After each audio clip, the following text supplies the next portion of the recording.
the first Navy SEAL killed in Iraq after 9/11. Thank you both for being here, and I'm seeing smiles from both of you, and I didn't know what to expect tonight, and I'm so glad that you're smiling tonight, Debbie, because I was concerned. I think a lot of people are concerned about your family and other families who have given the ultimate sacrifice for this country and for the rest of us, and for you to be smiling tonight, I think is something special. Yes, it is.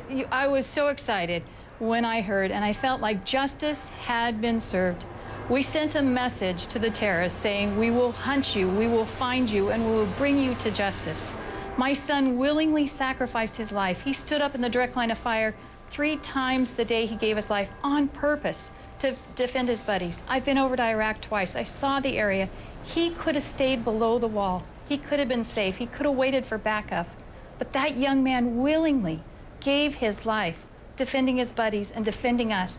And to know that justice finally came and that we captured Osama and that he will no longer send in any of the videos, he will no longer kill any people, he will no longer be terrorizing this nation. I jumped up with joy. My 4-year-old grandson looked at me and he said, "Grandma, why are you screaming?" And I was so excited. But the emotions that I went through last night took a full course as I thought about Mark and realized if he would have been here, he probably would have been involved in that mission, knowing that he sacrificed, that he gave so much. And I'm so proud of the sacrifice he made, and I'm so proud of my adopted boys, those Navy SEALs who went in, who conquered, who were victorious. And I'll tell you what, there is nothing like the Navy SEALs. They are amazing men, and I'm so proud of each and every one of them. Jerry, how about for you? You lost your brother, and I saw you during our intro. I think I saw a smile from you. How are you feeling tonight? I'm feeling fantastic. Before I say anything, I just want to thank Debbie and her son for the efforts that they made. I mean, I'm just so thrilled for everybody who's helped out this country. But in terms of my brother, I'm feeling fantastic. This has been a great day. I walked out this morning. The air smelt a little bit fresher this morning. It's so great to hear, because, you know, I was, thinking about this and wondering, I know there's going to be a sense of relief, but I was so afraid that so many old wounds are going to be opened up, and it'd be very difficult for families to process this and deal with this. And both of you tonight are shining a big old light on what this truly means for us as a nation, and for all of us, and for your families. Debbie, the moment you found out that it was the Navy SEALs that were responsible, they were the ones, they had tons of help, and we know they did, but they're the ones that went in there. Did you feel like, Mark was in there with them? I sent out an email last night to my list of supporters, and one of the things I put in there, I know we relied on the human intelligence, but I think there was some heaven intelligence that was involved in that, and I know that Mark and the rest of the SEAL teammates and all of our fallen are up there. They were looking down. They were providing that extra help that they needed.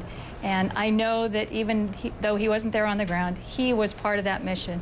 And as I said, I'm so proud of him. I miss him so deeply, but I know where that young man is, and I will see him again one day. So until I see him, I'll be that voice that carries on, that continues to honor our troops and support them, and let them know you guys are loved and appreciated.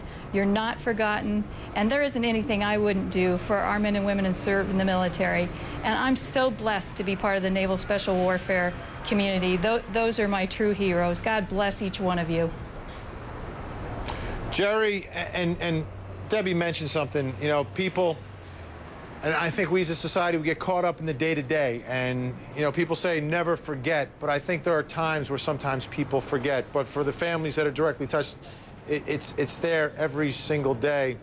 A day like this, when the nation is thinking about it, and is now, not that they forgot, but they're reminded how insignificant, how important all this was, and how we felt on 9/11 and on 9/12, and how we feel today.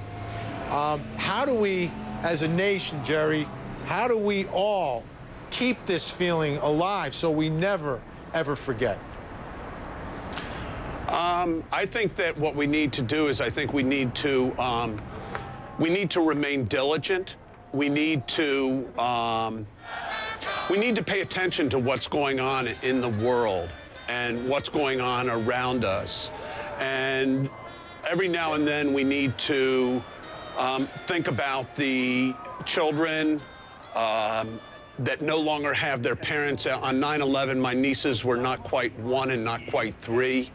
They're struggling with growing up without their father. And we need to think about the children like that, and we'll have a generation of them that are continuing to get older. And I think we need to think about the parents who can no longer hug their children and have lost them forever. And all they were doing was what they do every day, which is go to work. And we can never, ever forget. What they're supposed to do. They're going to work. They're providing for their families.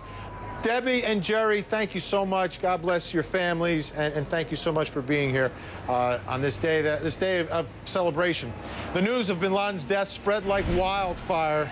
We've got more, including the president's announcement, but one Twitter user in Pakistan may have broken this whole story before anyone.